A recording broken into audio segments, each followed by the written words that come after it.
네, 오늘 저는 이 성경 심히 사랑합니다라는 그런 제목으로 하나님 말씀을 나누도록 하겠습니다. 저희 교회는 매년마다 성경 읽기를 합니다. 그래서 어떤 때는 성경을 신구약을 다 읽기도 했고요. 또 어떤 때는 신약만 읽기도 했습니다. 작년에는 이제 작년 9월부터 이제 12월까지 신약 성경을 읽었는데, 제가 지난주, 그러니까 제가 엊그저께까지 이제 통계를 해보니까 최소한 40명 이상의 분들이 신약 성경을 다 통독했다라고 통독 보고서를 제출해 주셨습니다. 너무나 좋은 일이죠. 저는 한 번도 기간 내에 성경을 다 통독한 적은 없었는데, 이번에는 너무 감사하게도 처음으로 주어진 기간 내에 주어진 범위를 다 통독하게 되었습니다. 이제 그 비결이 뭐냐면, 교회에서 제공하는 신약 성경 통독 읽기 프로젝트에 함께 참여했기 때문입니다. 저에게는 지난 해에 처음으로 이제 신청한 분들을 대상으로 이제 그룹을 나누어서 각 그룹의 리더를 세우고, 그 리더가 매일 읽어야 되는 성경 본문을 제공하고, 매우 짤막하게 그 본문에 대한 어떤 서머리를 이렇게 나눠주게 되었습니다. 그러면 그 그룹에 속한 사람들은 그날 주어진 본문을 다 읽으면 오늘 본문 완독했습니다 라고 이렇게 한 줄 이렇게 쓰게 되었고, 또 감사하게도 어떤 분들은 큐티라고 하죠. 그 말씀을 가지고 큐티한 내용에서 은혜 받았던 그런 부분들이 있으면 이제 그것을 함께 나누어서, 이제 그런 것들이 목회자인 저에게도 굉장히 큰 은혜가 되고 이제 도전이 되어서 이제 그런 분들과 함께 성경 읽기를 했기 때문에 성경 통독을 다 할 수 있었던 것 같습니다. 제가 속한 그룹에서는 특별히 우리 문현철 집사님하고 또 우리 김은정 목자님께서 종종 이제 묵상들을 이렇게 써주셨는데, 이제 그런 것들이 얼마나 저에게 큰 도움이 되었는지 모릅니다. 올해에도 저희가 작년에 이제 신약을 읽었으니까 아마 구약을 읽을지 아니면 신구약을 다 할지는 아직 저희가 정하진 않았지만 성경 읽기를 계속해 나갈 텐데, 올해에는 작년보다 더 많은 분들이 성경을 가까이 함으로 인하여서 성경이 주는 이러한 풍성한 은혜와 복을 더 많은 분들이 누리셨으면 하는 그런 간절한 마음들이 있습니다. 그런데 성경 읽기에는 어떤 유익이 있을까요? 다른 인문학 서적들도 좋은 책들이 많은데 왜 유독 우리는 성경 읽기에 집중을 해야 될까요? 오늘 저는 디모데후서 3장 15절부터 17절 말씀을 통하여서 성경이 우리에게 어떤 유익을 주는지에 대해서 세 가지 교훈을 함께 나누기를 원합니다. 첫째, 성경은 우리에게 구원에 이르는 지혜를 제공해 줍니다. 성경은 우리에게 구원에 이르는 지혜를 제공해 줍니다. 15절 말씀 제가 한번 읽어드립니다. 그대는 어려서부터 성경을 알고 있습니다. 성경은 그리스도 예수를 믿는 믿음으로 말미암아 그대에게 구원에 이르는 지혜를 줄 수 있습니다. 이 본문의 주인공인 디모데는 어려서부터 외할머니 로이스와 또 어머니 유디게로부터 성경을 배웠습니다. 그러니까 할머니 로이스가 갖고 있었던 그런 믿음을 어머니에겐 유니게에게 전수하였고, 또 그 어머니는 자식인 디모데에게 그 말씀을 이렇게 전수를 해준 거죠. 바울은 그들이 갖던 믿음을 설명할 때에 거짓이 없는 믿음이란 단어를 사용을 했습니다. 그러니까 이 믿음의 3대가 진실한 믿음, 하나님을 신실하고 진실하게 믿었다라는 것입니다. 그래서 바울은 그러한 믿음을 통하여서 디모데가 그의 목회 삶 가운데 이렇게 일어날 수 있는 다양한 고난을 극복할 수 있었고, 더 나아가서는 구원에 이르는 지혜를 그가 얻을 수 있었다라고 본문은 설명을 합니다. 저는 장년부 담당이기 때문에 장년부 우리 형제들과 종종 1:1 양육을 합니다. 그런데 제가 이제 그분들하고 이제 이렇게 성경 공부를 하면 제가 자주 듣는 그런 말인데, 그것은 내가 조금 더 일찍 성경을 일찍 배웠다면, 이 좋은 과정을 내가 조금 더 일찍 배우게 되었더라면 젊은 시절을 지금처럼 낭비하지 않았을 텐데 라는 그런 말입니다. 참 그 말을 참 많이 듣는 것 같아요. 저처럼 중년이 되어서 성경을 가까이 하는 것은 매우 의미 있고 가치 있는 일입니다. 그러나 여러분, 어려서부터 성경을 알고 있다면, 초등학교 아니면 그 좀 더 어릴 때부터 성경을 알고 있다면 그 유익은 얼마나 클까요? 저희 교회는 중고등부와 또 청년부에서 우리 전도사님들이 자신에게 맡겨진 그런 아이들을 한 명 한 명 1:1 양육을 합니다. 그러면 학부모님들과 또 우리 학생들이 얼마나 좋아하는지 모릅니다. 그래서 그러한 과정을 통하여서 아이들은 교회를 즐거운 마음으로 오고 또 교회를 사랑하게 되고, 또 그 중에 어떤 학생들은 구원의 확신을 갖게 되는 그런 기쁨이 있습니다. 너무나 감사한 일이죠. 그런데 저는 이러한 주중 양육이 보다 어릴 때부터 시작되어야 된다라고 생각을 합니다. 그러니까 중고등부 때부터가 아니라 조금 더 일찍 성경을 배우는 것이 그 아이들의 삶을 바꾼다라는 거예요. 저희 교회에 말씀 심는 엄마라는 책이 있습니다. 그런데 그 책의 저자 백은시 집사님은 자녀가 22개월이 되었을 때부터 성경을 암송시키게 되었고, 그 아이가 5살이 되었을 때에는 성경 구절 169절을 암송시켰다라고 합니다. 아마도 내비게이트에서 제공하는 그런 169절을 사용했던 것 같아요. 여러분, 5살이면 우리 하윤이나 우리 지율이 되는 그런 나이인데, 그 아이에 벌써 성경 구절을 그만큼 많이 외우게 되었다라는 것입니다. 이 책이 2009년도에 출판되었으니까 지금 첫째 아이는 아마 고등학생쯤 되었을 것입니다. 제가 이 자료를 이렇게 공부하다가 이 아이가 어떻게 컸을까 하는 호기심이 생겼습니다. 그래서 그분의 사이트에 가서 이렇게 찾아보니까 이제 그 아이는 이제 고등학생이 되었는데, 그 사이에 이제 백은수 집사님은 목회자의 아내, 그러니까 사모님이 되셨고, 그 가정은 4남매, 조이, 온유, 사랑, 시온을 낳게 되었는데, 놀라운 것은 이 책을 쓰기 전부터인 17년 동안 매일 그들은 가정 예배를 드렸다라고 합니다. 그 가정은 아이부터 어른까지 총 6명이 돌아가면서 예배를 인도하는데, 하루는 아이들이 예배를 인도하는 날이었던 모양이에요. 아이들이 예배를 인도하다가 그 목회하는 아빠의 힘듦을 알고 아빠 잠깐 이리 오라고 하면서, 아이들이 이렇게 동그랗게 이렇게 있으면 아빠를 가운데 놔두고 아빠를 위로하고 아빠를 축복하는 그런 기도를 했다라고 합니다. 저는 그 장면을 이렇게 듣는데 너무 마음이 뭉클한 거예요. 그래서 저도 예배 중에 우리 아이들에게 이러한 축복 기도, 이러한 위로를 받고 싶다라는 생각을 했습니다. 여러분, 이런 것들이 가능한 것은 부모님들이 어려서부터 아이들에게 성경을 가르쳐 주었기 때문입니다. 물론 각 부서의 담당 교육자들이 하나님 말씀을 가르치겠지만, 여러분, 교육자님들한테 이것을 모든 책임을 이렇게 부여하는 것이 아니라 부모가 직접 하나님 말씀을 가르치고 그 앞에서 성경이 있는 그런 모습들을 여러분 보여주실 것을 부탁을 드립니다. 아마 제 말을 듣는 분은 이런 의문점 또는 반문이 생길지 몰라요. 그거는 목사님은 이제 신학 공부를 했으니까 이제 그렇게 하는 것이고, 우리는 전문적인 어떤 신학 공부나 신학교를 다니지 않았는데 어떻게 아이에게 성경을 가르칩니까? 라고 반문하는 그런 분도 있을 것입니다.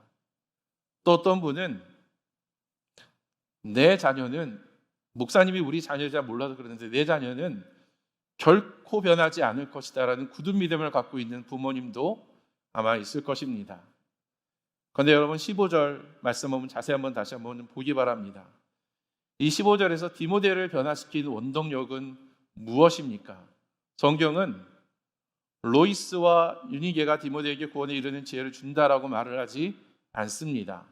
이 본문은 성경이 그리스도 예수를 믿는 믿음으로 말미암아 디모데에게 구원에 이르는 지혜를 준다라고 기록합니다. 그러니까 구원의 공로는 어떤 믿음의 사람들, 어떤 할머니나 어머님이 탁월했기 때문에 그렇게 된 것이 아니라 성경 그 자체에 사람을 변화시키는 강력한 힘이 있다라는 것입니다. 로이스나 또는 유니게는 그 하나님의 능력의 도구였을 뿐이었죠. 히브리서 4장 12절 말씀입니다. 하나님의 말씀은 살아있고 힘이 있어서 어떤 양날 칼보다도 더 날카롭습니다. 그래서 사람 속을 꿰뚫어 혼과 영을 갈라내고 관절과 골수를 갈라놓기까지 하며 마음에 품은 생각과 의도를 밝혀냅니다. 어릴 때에 사회주의나 또는 공산주의 사상에 물들게 되면 전혀 딴 사람이 된다라는 그런 말이 있습니다. 또는 배금주의나 또는 포스트 모더니즘 같은 그런 시대적 사고의 그런 흐름에 노출되게 되면은 어떤 그 시대의 방식대로 살거나 유행에 따라서 사는 경우가 많을 것입니다. 여러분, 만약 그렇다면 어려서부터 성경을 배우게 된다면 그 아이의 삶은 어떻게 변화가 될까요? 하나님의 말씀은 살아있고 힘이 있어서 그 어떤 사람도 변화시킬 수 있으며 누구든지 구원에 이르는 지혜를 준다라는 것을 여러분 믿으시기를 바랍니다. 베드로전서 1장 23절 말씀입니다. 여러분은 다시 태어났습니다.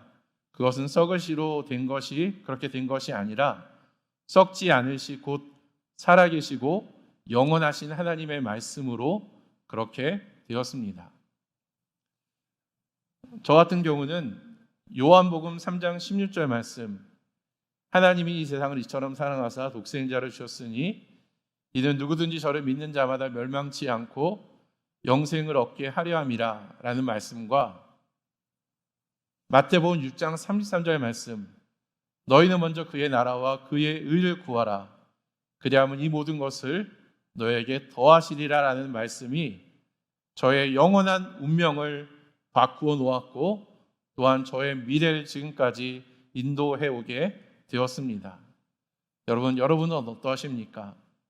세상을 쫓던 무리는 요한복음 1장 12절 말씀, 영접하는 자 곧 그 이름을 믿는 자에게는 하나님의 자녀가 되는 권세를 주셨으니라는 말씀을 통하여서 그는 새롭게 태어났으며, 루터는 로마서 1장 17절 말씀, 오직 의인은 믿음으로 말미암아 살리라는 이 성경 구절을 통하여서 큰 깨달음을 얻어서 종교 개혁을 일으켰으며, 위대한 천재 조나단 에드워드는 디모데전서 1장 10절 말씀을 통하여서 살아계신 하나님, 영광스러운 하나님의 임재를 경험하고 그의 인생이 완전히 바뀌게 되었다라고 했습니다.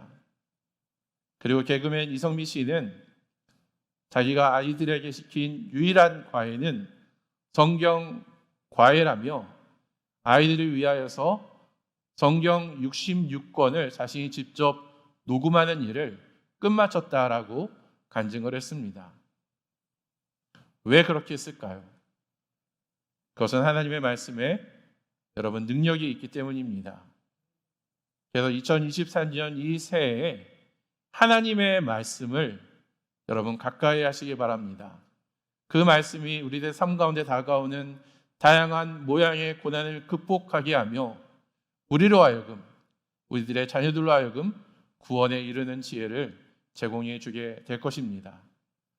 두 번째 성경의 유익은, 성경은 우리가 인생을 어떻게 살아가야 하는지를 알려줍니다. 16절 말씀 제가 읽어드립니다.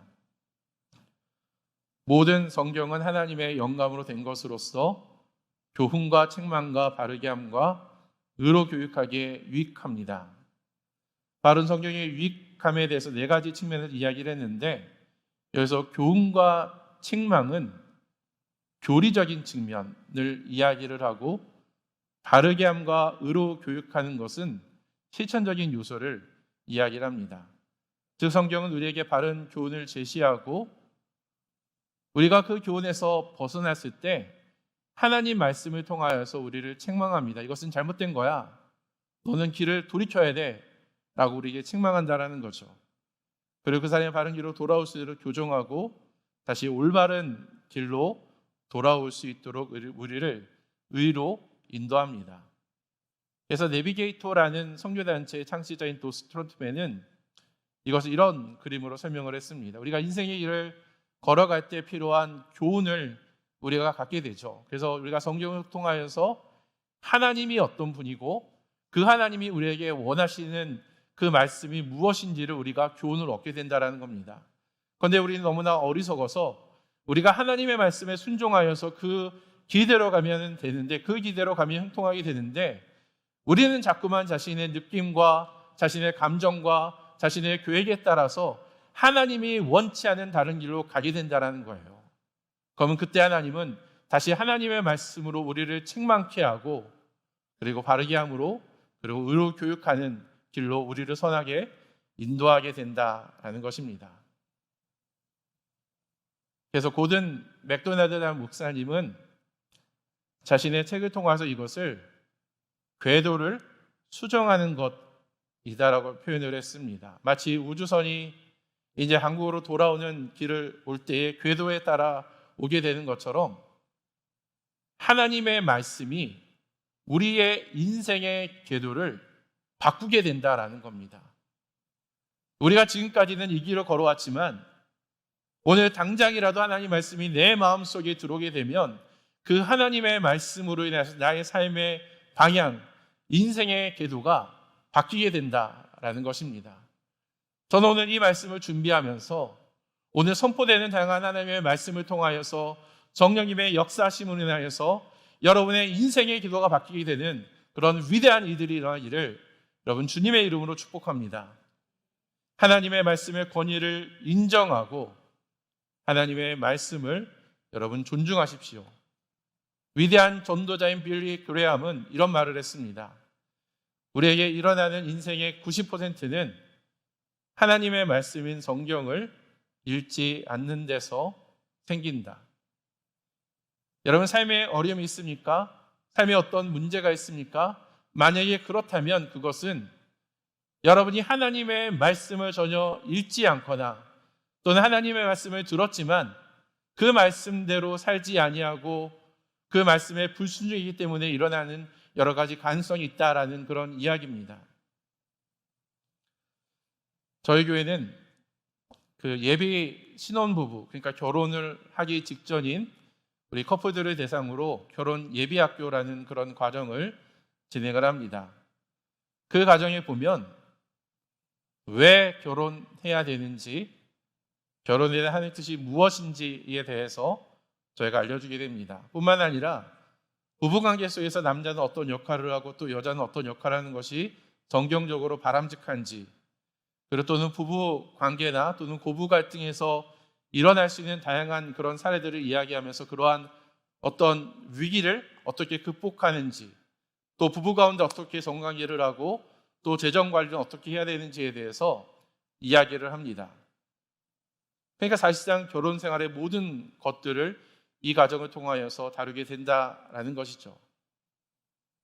그래서 이 과정을 수료한 모든 커플들은 이 과정이 너무 좋다고 하면서 원래 저희가 4주로 진행을 하는데 이제 수료자들의 요청에 의해서 이것이 5주가 되기도 하고 또는 6주가 되기도 합니다. 그리고 자기가 또 다른 사람에게 이것을 소개하겠다라는 그런 말들을 하죠. 여러분, 이 과정이 그렇게 인기가 있는 비결이 무엇인지 아십니까? 제가 잘 가르쳤기 때문이 아닐까요? 그것은 농담이고요. 정답은 모든 성경은 하나님의 영감으로 된 것으로 교훈과 책망과 바르게 함과 의로 교육하기에 유익하기 때문입니다. 여러분, 하나님의 말씀이 인생 교과서이고 인생 매뉴얼입니다. 그래서 미국에서 매우 존경받는 학자로 알려진 예의 총장까지 지낸 W.A. 펠프 박사는 이런 말을 했습니다. 나는 대학 교육이 얼마나 중요한지 알고 있습니다. 그러나 성경 교육이 없는 대학 교육보다는 대학 교육이 없는 성경 교육이 인간을 더 고귀하게 만든다라고 저는 믿습니다. 라고 말을 합니다.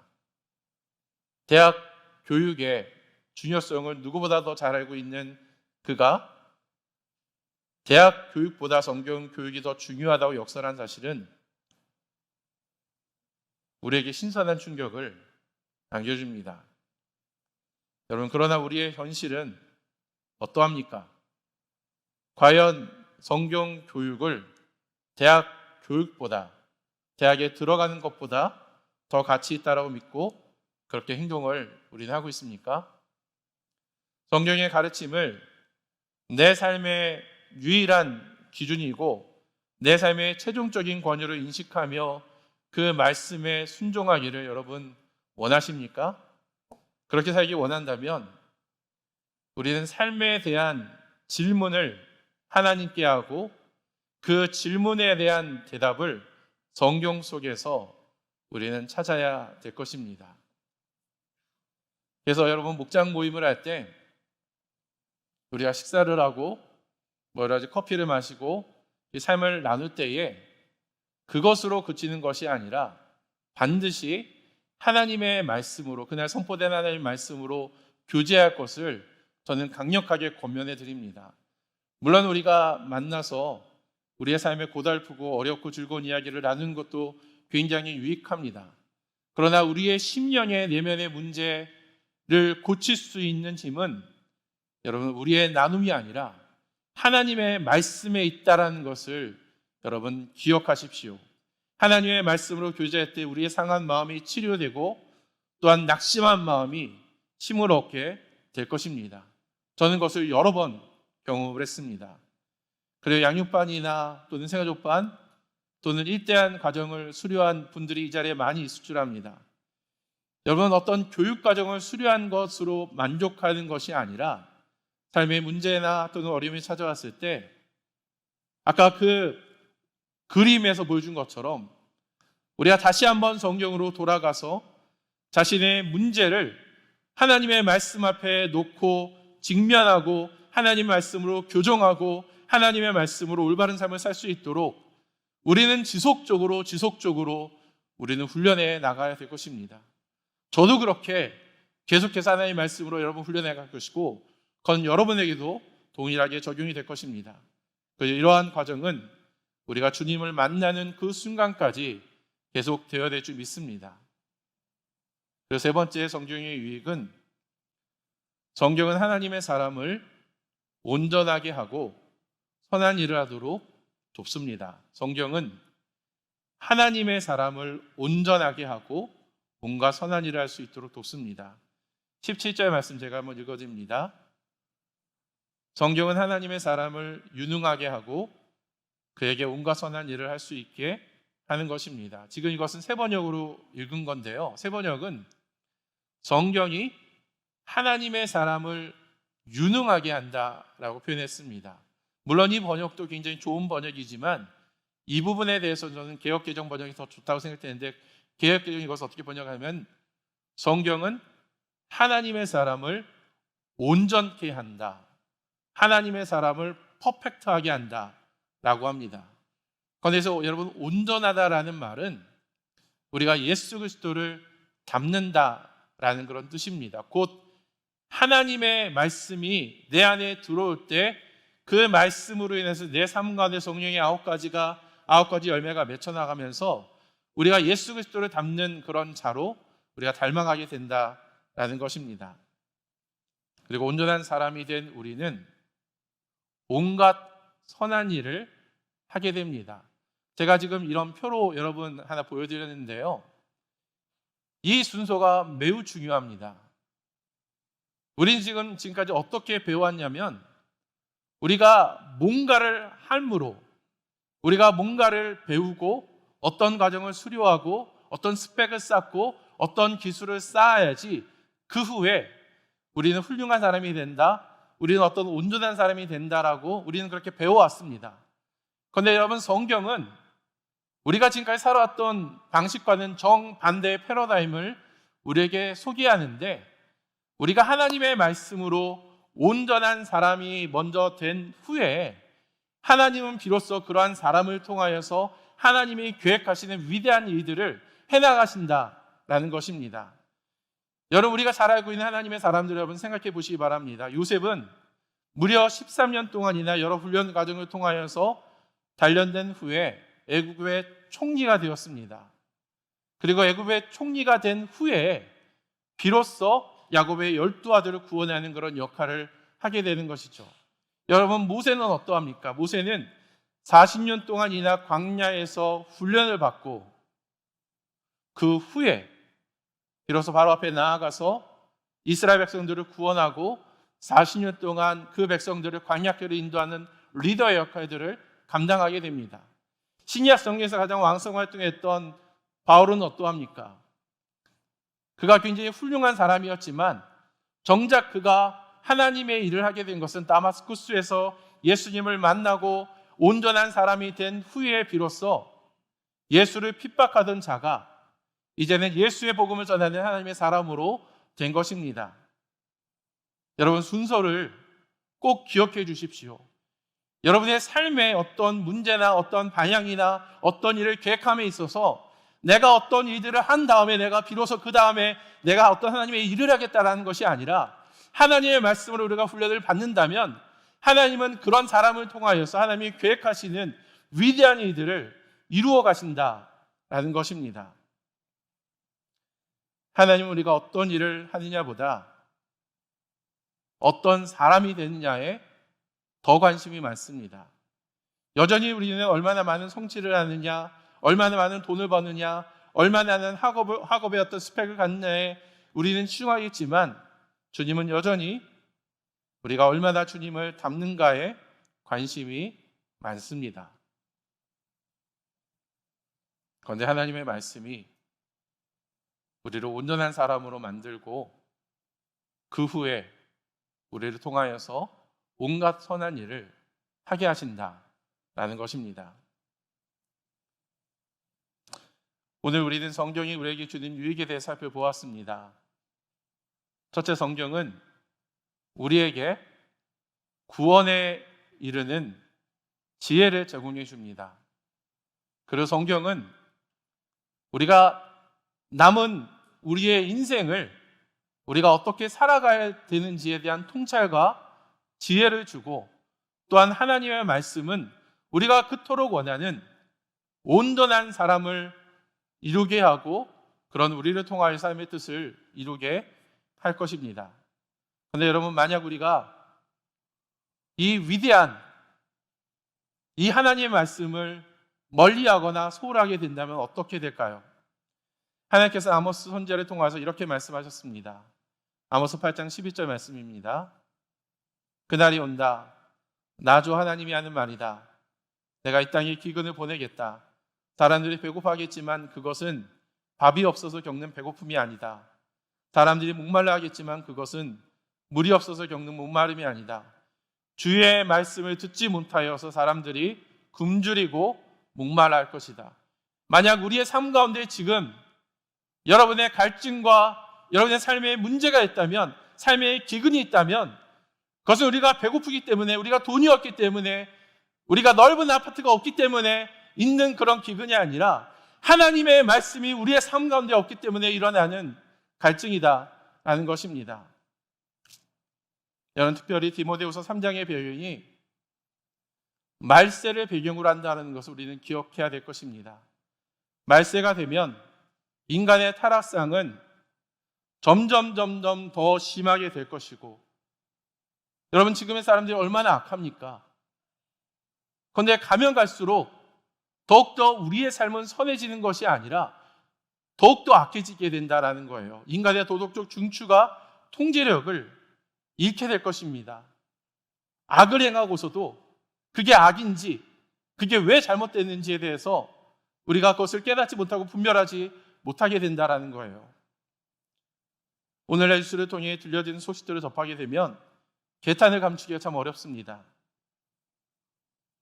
옳고 그름의 구분은 희미해졌고, 사람들은 옳고 그름이 아니라 각자의 정치적 성향이나 또는 경제적 이득에 따라 움직입니다.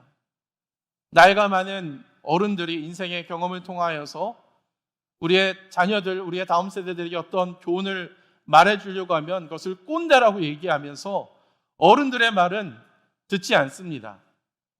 표현의 자유를 근거로 해서는 안 되는 말들을 하고 표현의 자유다라고 하면서 인권이라는 근거로 해야 될 말들을 하지 못하게 지금 하고 있습니다. 이 시대는 우리 송찬환 성전사님께서 지적한 것처럼 책임보다는 권리와 자유가 중요시되는 사회가 되었습니다. 그러다 보니 삶의 목적과 이유를 찾지 못하여서 그냥 사는 것이죠. 우리 속담에 소 있고 외양간 고친다라는 말이 있는데 너무 늦기 전에 우리 자녀들과 우리의 인생을 성경의 그 반석 위에 세워나가기를 여러분 권면해 드립니다. 성경은 우리에게 구원에 이르는 지혜를 제공해 주고 우리가 이러한 타락한 시대 속에서 우리가 어떻게 살아가야 되는지, 왜 살아야 되는지에 대한 삶의 의미를 제공해 주며 우리로 하여금 예수 그리스도의 장성한 분량까지 자라게 하며 하나님의 뜻을 이루도록 우리를 도울 것입니다. 시편 기자의 고백처럼 주의 말씀은 내 발의 등이요 내 길의 빛이 될 것입니다. 여러분 지금도 늦지 않았습니다. 올해에도 저에게는 성경이 있기를 계속해 나갈 것입니다. 여러분 적극적으로 하나님 말씀을 가까이 하는 일에 여러분 마음을 합해 주실 것을 부탁드립니다. 여러분 혼자서 성경이 있는 것이 아니라 우리가 목장별로 또는 부서별로 또는 공동체적으로 함께 우리가 하나님 말씀을 읽읍시다. 혼자 개인의 말씀을 유익을 이렇게 갖고 있는 것이 아니라 이 들은 말씀을 여러분이 속하게 될 단톡방을 통하여서 여러분의 부서에, 여러분의 목장에, 더 나아가서 여러분의 페이스북에, 인스타그램에, 여러분의 SNS에 하나님의 말씀을 나눌 것을 부탁드립니다. 하나님의 말씀이 전해지고 왕성해질 때에 그곳에 하나님의 통치가 임하게 되며 우리의 삶 가운데 진정한 의미의 주님께서 꿈꾸는 부흥이 일어나게 될 것입니다. 그날을 소망합니다.